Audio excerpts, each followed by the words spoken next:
Hey guys, welcome to the video. In today's video, we are going to fix an Infinity G35 horn that does not work anymore, and also some of the buttons on the steering wheel that don't work anymore. So these cars have a problem where the clock spring fails, and it'll make it such that your horn won't work unless you turn the steering wheel, and then you'll notice that it will work if you turn and press the steering wheel and press the horn. That's a good sign that your clock spring is bad. Also, if your buttons on the steering wheel for your radio and so forth have stopped working partially or maybe completely at the same time as the horn, that's a really good sign as well. So we are going to be replacing the clock spring, which is behind the airbag here. So for this project, we are going to disconnect the battery, and we're going to remove the airbag and remove the steering wheel, and then we're going to remove the clock spring from back here, and then we're going to replace the clock spring and then put it all back together.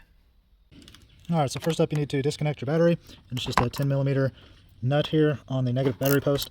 So just loosen that guy up and slide it off the post, and we're good to go there. Now we can move inside. Okay, so these are the tools you're going to need for this job. I don't think we're going to need anything else, but if so, I'll talk about it in the upcoming clips. But this is just a pick. Anything similar to this will be handy. Flathead screwdriver, Phillips head. This here is really important. You may not have this, so it's important to know about this ahead of time. This is a T30 Torx, but it is a safety Torx. So it has that hole in the center. That's critical. You must have this size with the hole in the center. And then this is a T40 Torx. We're going to need that also. It is not a safety. But it does need to be a T40 Torx, and then just a couple of ratchets and extensions and so forth to use those guys. So this should be everything we need. Okay, so step one inside here is to make sure that you have your steering wheel really centered up. Just eyeball it, but get it as straight and flat and centered up as you can, because when we take it off, when we put it back on, we want to also put it on straight, and that way you'll know that your steering wheel is straight relative to your wheels if you start out with it straight relative to your wheels, and when you put it back on, you can just eyeball it again, and you'll know that it's going back in the same position that it came off of. Okay, next step is to remove these little covers right here with a flathead, and just pop them off and put them somewhere safe so you don't lose them. And there'll be one on each side, so there's one there. And you can see that safety Torx inside there. We're going to take him off in a second. But we'll go ahead and pop this cover off as well. Where's he at? Hidden right up here. Pop him off. And then now we'll grab our safety Torx and start working on getting both of those out. Okay, I'm using my safety Torx inside an 8mm socket. It's not really the right way to do that, but it fits. It'll work just fine, but it'll try to fall out of there if you're not paying attention. That's all I have available to me at the moment here, so just get in there and break that guy loose. Take him out, and then remove the one on the other side also. Okay, just going to take off this one on the other side also, real quick here. Okay, now the airbag should just come on out, but it's going to have a couple of connectors on it, which are right there. So for these, we're going to use our pick or our flathead screwdriver. I'm not sure which yet. And I believe you lift up on this center section, and that's kind of like the lock. So you pull up on that first, get those to raise up about 1/8 of an inch, and then these should come on out now. There we go. Just got to pry them out a little bit. And there we go. Now the airbag is out of there. Just set him aside for now. And next up, we have these two Torx screws right here. So these will be next up. And then after that, we'll take off this 19mm. I did forget. We need a 19mm socket and a ratchet and an extension. So that's one tool that I forgot. Okay, so we're using our T40 socket here. And we're just going to pop these guys out.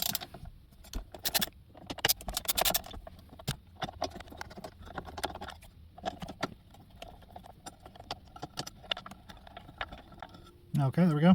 Now we need a 19mm socket and an extension and a ratchet. I'm going to use a 3/4 inch socket, extension, and ratchet to take that guy off. And then we're going to use a steering wheel puller. And yep, that's the other tool that I forgot to mention. We're going to use a steering wheel puller to pull the steering wheel off. And I'll show you the one that I used. All right, now we're just going to use our 19mm 3/4 inch drive socket and extension and ratchet. And we're going to pop this guy off here.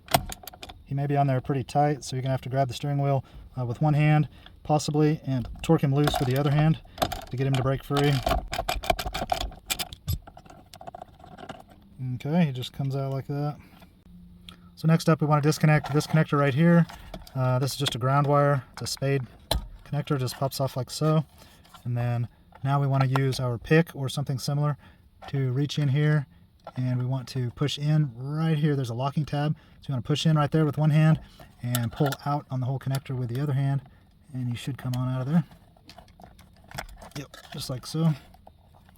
And then it's probably a good time to pull these wires out of this plastic retainer here and get those kind of free. And what's next is we need to actually get the steering wheel off of the steering shaft now. On some cars you can actually just take your hands behind it and pop it really hard, maybe go back and forth a few times and get it to release off of there. That's probably only going to work if the steering wheel has ever been taken off before. More likely you're going to need to use a steering wheel puller, so that's what we're going to do next. Okay, quick update. One thing I want to make you aware of is there's actually a mark right here on the steering shaft, and then there's one on the steering wheel. So those need to line up, so that's actually a better way to line this thing up. If those are lined up for you as they should be, make sure they're lined up when you put the steering wheel back on, and then everything should be good to go. The other update is I went ahead and tried the hand method, and I just popped this thing really firmly back here on this side, and then on this side, back and forth, side by side, about maybe half a dozen times each side or less, and this guy just popped free, and I'm really shocked about that. So it just popped right off of there. So you may not need a steering wheel puller after all, but I will show you the one that I rented anyway, because I figured I would need it. Okay, so this is the steering wheel puller that I rented from AutoZone. They had this in stock on the shelf, and it's got a number on it right there.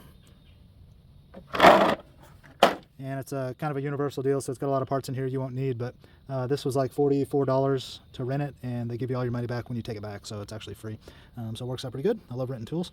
But anyway, it's got all these parts, so I will figure out which ones work for this car and show you those, even though it turns out I don't need it. I still want to demonstrate it on camera here a little bit. Okay, so what you're going to want to do is take the H-bar piece, and then take this threaded rod here and thread it into the H-bar, and get it threaded all the way through there until it's got a couple of inches or so sticking out the other end. And you'll have to play with that distance a little bit once you get it ready to put on the steering wheel, but approximately about right there is a good place to start. And then you want to take these two gold screws over here, or bolts rather, and make sure, test fit these first in your steering wheel, and make sure the threads on these fit in really nicely and that you can thread them in several threads without any binding to make sure you've got the right threads, because there's a bunch in here. You want to make sure you got the right ones. So these are the parts out of this kit that you're going to actually use to pull your wheel. Okay, so what you're going to want to do is take your H-bar and this bolt assembly that you screwed together, and you want to position that bolt right down on the center of your shaft, and then you're going to take both of your bolts here out of the kit, and you're going to thread them into these holes back here. There's going to be one hole, sorry, I should have showed you that first. There's going to be one hole here and one hole here, and that's where these bolts are going to thread into. And you're going to position those bolts right through the H-bar like this, and thread them in as far as they will go, and do one on that side and one on this side. Make sure you get plenty of threads screwed in. You want a lot of thread engagement because you don't want to strip your steering wheel out, that's for sure. So get a lot of threads going in there. Okay, so they bottomed out right there, so that's good.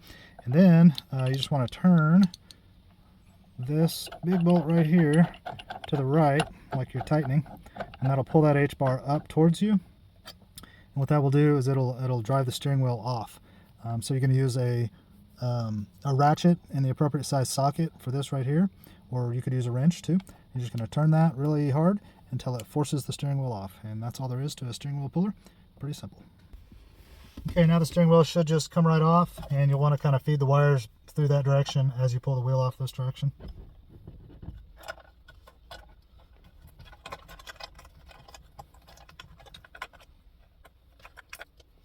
Alright, there we go. Now the wheel is off. And here you can see the clock spring assembly is right here. So this is actually the piece that we're going to replace. But first we need to take off excuse me, first we need to take off the plastic trim and these two stalks right here. So for that we are going to need a Phillips head screwdriver to take out a couple of screws down here from the bottom. So there's two screws up from the bottom here, one in this hole and one in this hole. So just reach up in there with your screwdriver and you'll be able to feel where the head of that screw is real easy. and just pull him on out like so. He looks like that, and there's two of those. And now we want to take off the plastic piece, top and bottom. It's kind of like two shells, and they're just snapped together, so they really should just snap right off. We will see if they do or not.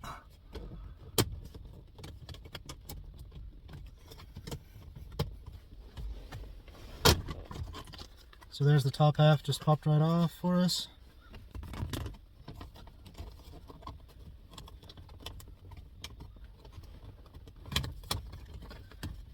And here's the bottom half. There is a connector here on mine. Mine has tilt wheel, so that's the connector for the tilt steering wheel. I'm just going to let this thing dangle right here, I think, and that should be fine. So next we want to take off the stalk for the turn signal and the one for the all the other functions up here. So these guys come out super easy. It's kind of hilarious how easy they are. I wish all cars came apart this way. There's a tab right here you want to push down on with your finger on the top, and there's a matching one on the bottom that you can feel down here right there. You want to push them both at the same time with your hand, and the whole thing just comes right out. Pretty cool, actually. So we'll set him aside, and it's the same thing on this side, except there's a wire on this one also, if I recall. So he may not actually come completely out, but we're going to take him out as far as we can. Okay, he's giving me a little bit of trouble. Let me take a look at him. Okay, so he's got a wire harness back here that makes it a little bit tight, so just get him out as far as you can like this, and I think that that'll be good enough on him. And then now it is time to take the actual clock spring assembly out, and so for that we're going to take out a screw right inside there and a Phillips head screw right inside there. So let's get our screwdriver again. We'll go right in here. What's up? And some here.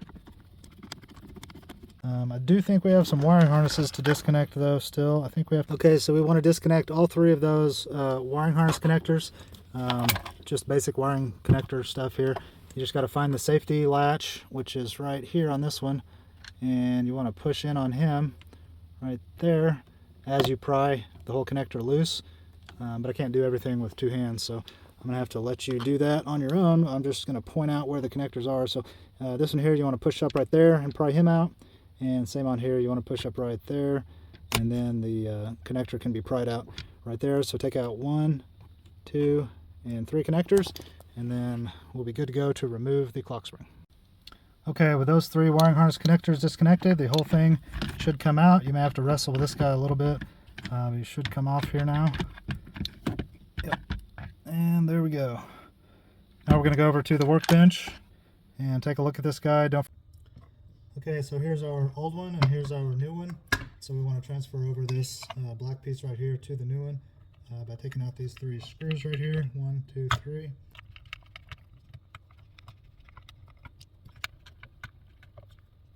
Okay, and then we'll see if he'll pop off, or if there's anything else we need to do there. Okay, so he has a wiring harness apparently that goes through to the other side. So I believe we need to loosen. The one we need to take out, I believe, is this one right here that holds this wiring harness in place.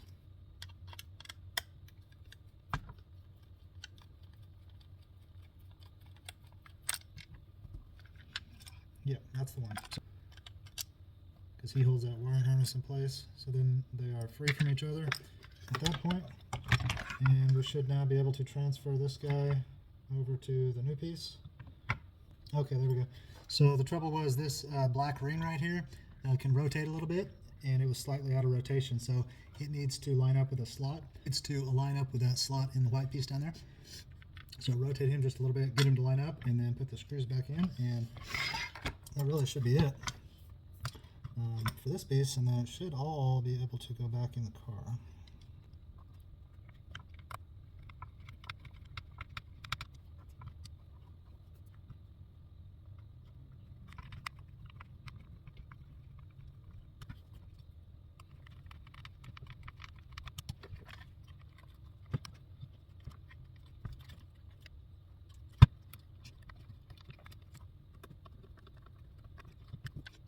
Okay, there we go. Now this unit should be ready to go back in the car. This clear piece right here is just a safety. Yeah, it's just a holder for shipping, so this can be taken off and thrown away. It's just to keep this thing from free spinning. Let's put this guy back in the car. Okay, so reinstallation is just the reverse of everything that you did so far.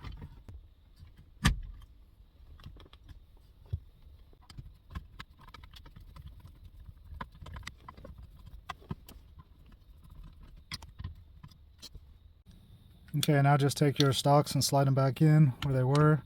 They should just connect up pretty easily. Just like so. Okay, don't forget to connect your 3 connectors on the bottom. They just snap right back in.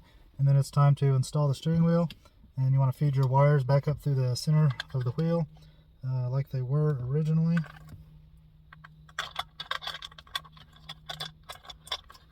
Like so. And then just slide your wheel back and line up your marks if you have marks.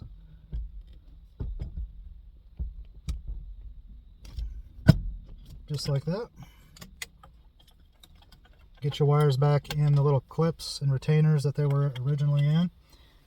And you want to reconnect your gray connector right here and your spade connector right there next. Okay, so gray connector just pops right back where he was, like so. Spade connector goes on here.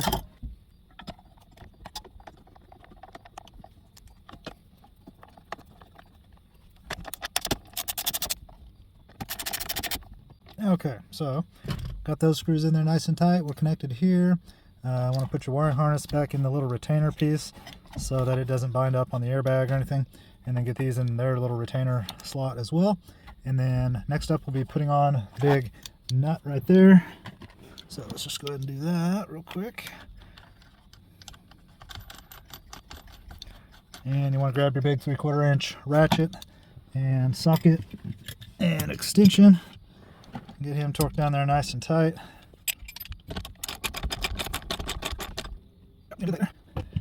And then after that, I think we're ready for the airbag itself. Gotta pop your little safeties back out.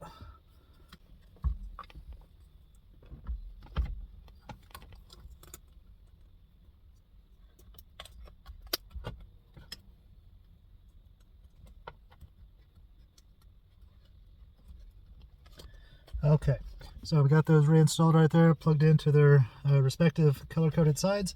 Now it's time to just put the airbag back in and put the screws in from the sides here, and these are going to...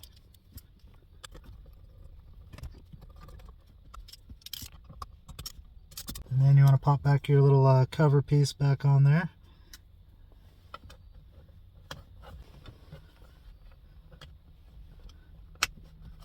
Alright, there we go. So that takes care of him. Then do one more on the other side. Okay, so now it's time to put on the bottom clamshell piece and the top piece. Okay, so I ended up having to take the wheel back off, which only took about 3 minutes. But yeah, this needs to go on before the steering wheel goes on. So let's get him in there now.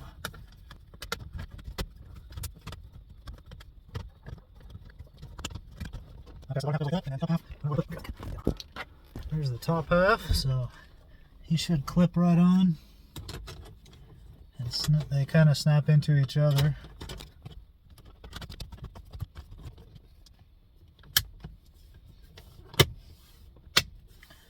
Just like so. And then don't forget there's 2 screws that go up through the bottom here. Just feed them up on your screwdriver and let them find their center there. Don't over tighten them, you're just threading into plastic, so don't go crazy on them.